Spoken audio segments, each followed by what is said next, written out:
Hi, we're the Walkers. We're the Walkers, and I'm Constance. And I'm Johnny.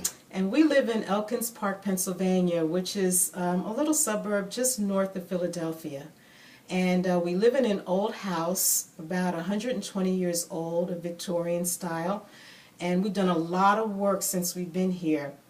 But our basement is our problem. My man cave has been destroyed. Well, we didn't do it. It's basically water, I think. Well, it is water. When we moved into the house, it was shown as being done.